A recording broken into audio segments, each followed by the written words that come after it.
good afternoon, and it's just great to be here. My first SMSNA meeting. Thanks, Helen, for the invite and for putting together this session and finding some space on the program for some really important topics.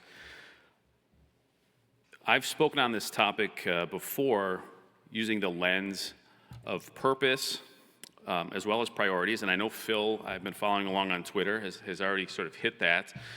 So today I'm going to take a new lens on burnout, and I'm actually going to keep it fairly simple. So what's the current state? This is one of my colleagues, Frank, and he's, looking a little burnt out. I've been there, sleeping in my office. You can take a look around his office. His bag is sort of open and disheveled. He's got a bag of potato chips on the floor. His Epic chart is open. His inbox is full. He's got a bottle of whiskey up on the shelf there. I mean, he's having a rough patch, and I've been there. I know many of you have probably been there as well. At times, you can come in and out of burnouts, right? Our goal is to try to be out of it more often than we're in it. And hopefully, over the next 10 or 15 minutes, I'll give you just some simple strategies to try to avoid spending more of your time in a burnt out state. So what can we do to manage burnout? Well, alcohol and other substances are really not the answer, but it occurred to me that a 12-step program may still be applicable for managing burnout.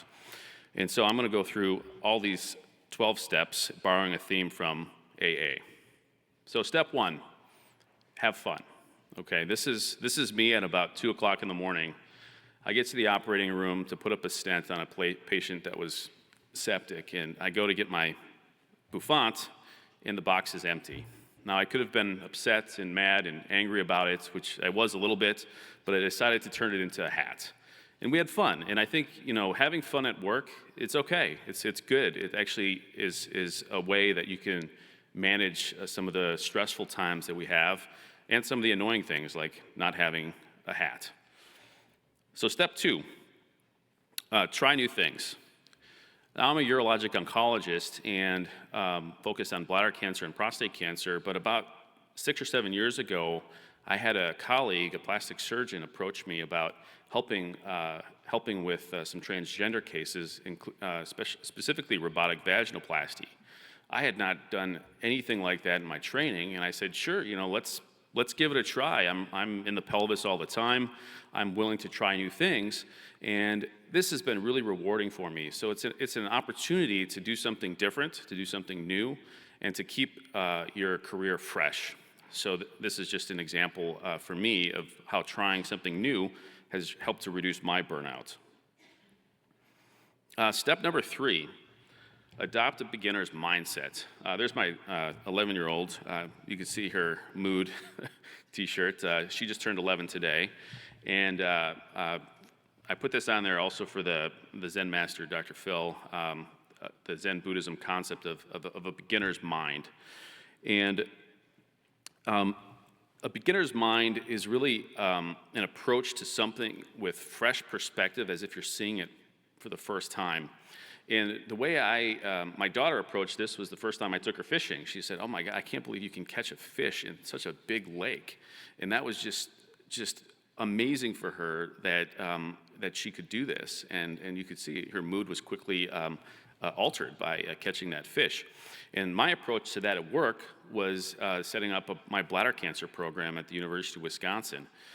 There was a lot of stuff that we needed to do to revamp, to get it into sort of a modern era.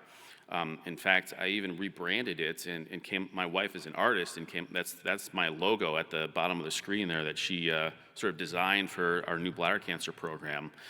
So coming at it from a beginner's mindset was really rewarding for me, and I continue to do that each day I go to the office.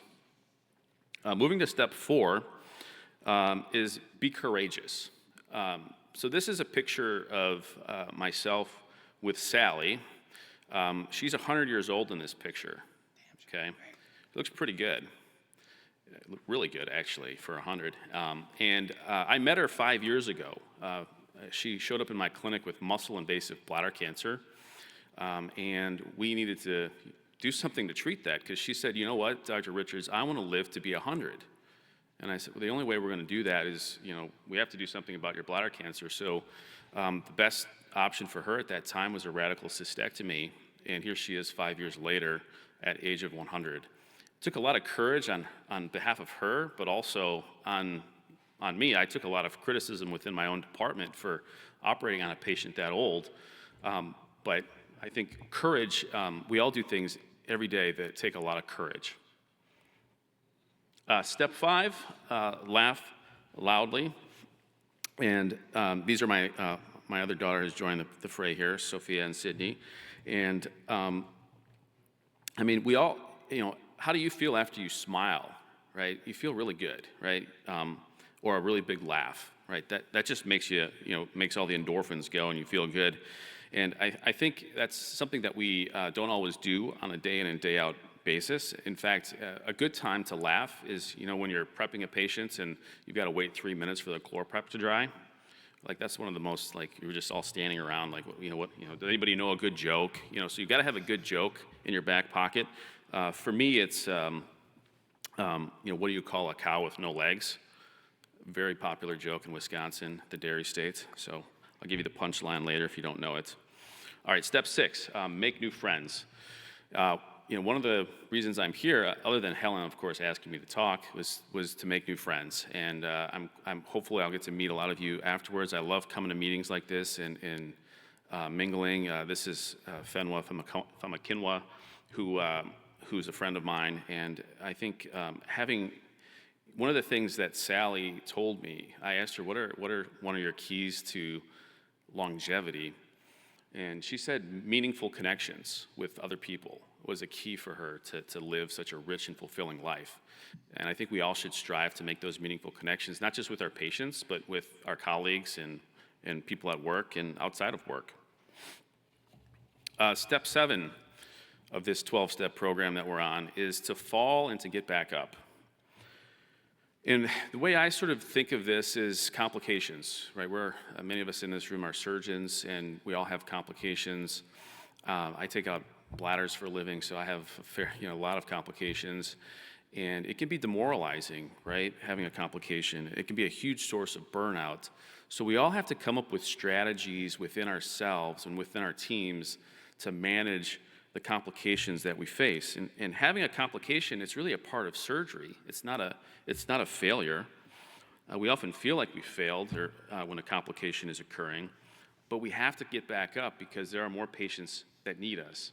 And we could give a whole session on complications, but the way I sort of think of falling and get back up is being resilient and figuring out a way to handle the stress and the burnout that comes with complications. I forgot to mention, this was a patient of mine that right before his cystectomy 4 years ago, he wanted to take a picture with me, and I said, okay, let's do it. And he's 4 years out now and still looks the same. And I think I've aged a little bit since then, but doing cystectomies will do that to you, I suppose. Step 8 is to ask questions. So I started a podcast about 2 years ago called Winnovations, and Helen was actually one of our guests on there. So I ask a lot of questions, and I love it because asking questions, I learn just a ton. It's really fulfilling for me. It doesn't have to be starting your own podcast, but you might be academically inclined and you have academic research questions that you're interested in. That can be incredibly rich and fulfilling and to help reduce your burnout. So I encourage everybody to ask questions, to be curious, and to diversify your group. Step 9, believe in miracles. So these are 2 patients where I really have no idea how I was able to get their bladders out safely, and they survived and went on to still be meaningful members of society. And I think all of us do things, being a doctor, being a surgeon, I view it as a privilege. And if you approach these little moments that you have day in and day out, taking a patient through a surgery, maybe it's something you're doing with them medically. These are all little miniature miracles that we get to bear witness to on a daily basis. And if you approach it from that lens, it can be incredibly amazing, the experiences that you'll have. Step 10, color outside the lines. The way I sort of think about this is really being kind of weird, which is okay. Thinking outside the box. Embrace being different. This, this is me at a gym that I go to, and I didn't think I could do a pull-up past the age of 40, and I certainly can now. And these are a group of my trainees, residents, that we just started a program, a wellness program for them at our local gym. And that was something when I was in training not that long ago, resident wellness, physician wellness was sort of an afterthought. So I think we have to be proactive with that, and that can be a huge way to reduce burnout, thinking outside the box, and it's okay to be weird. Step 11, forgive first. So the way I think of this is really give yourself some grace. The Dilbert cartoon is great. It's great. I love it. I thought about work all last night at home. So what do I do now that I'm back at work? We've all been there, right? It's where we're at home and we're like, dreading the case the next day or clinic or whatever it might be. You got to try to turn that off as best as you can. And I thought when I first finished training that when I would go home from work, I would need to read about urology or read the Journal of Urology or read Campbell's again. I stopped doing that, and I started to read books, like good books, like fiction books. So these are just a few. I love the Ken Follett's books, and Samuel Shem's recent books, pretty good as well. But the point is that do something to take your mind off of work. And it's okay. Don't feel bad about it. I also don't work on. I don't get my work email on my cell phone. That's a way for me to disconnect from work. So you have to figure out a way to let yourself know it's okay to leave work at work and try not to bring it home. Step 12 is wander around. So this is one of our recent trips we took to New Mexico. Love New Mexico. Went to White Sands. My daughters were sort of sledding down the sand dunes. Actually, gypsum, I learned, not sand, but beautiful place. And I encourage everyone to take vacation. Doctors are really bad at taking vacations. I struggle with that sometimes. My wife has to we sit down and plan our vacations out. Don't feel guilty about it. It's not a crime to take vacation. I know there's several bosses that pressure you to not take vacation potentially, but you need time to rest, to recuperate, to connect with your family, your friends, and to just sort of get away from work. So, some concluding thoughts. I don't know if people have put it together, sort of what the key to this key to managing burnout is. I don't know if you've made the connection, but really it's to return to being like a kid. It's to be like a child. All of these 12 things are things that kids do really well. Like my kids, I witness it daily, and then I think back to my own childhood, and I'm like, yeah, that makes a lot of sense. And have you ever seen a kid that's burnt out? Not really. So how did we get to this point? I think it's a lot of times when we become adults, we lose many of these qualities, or they get kind of beaten out of us by the system. But I think if you keep all these ideas, close to your heart, your work and life will certainly be more joyful, happier, and full of purpose. Thank you. That's great, Paul.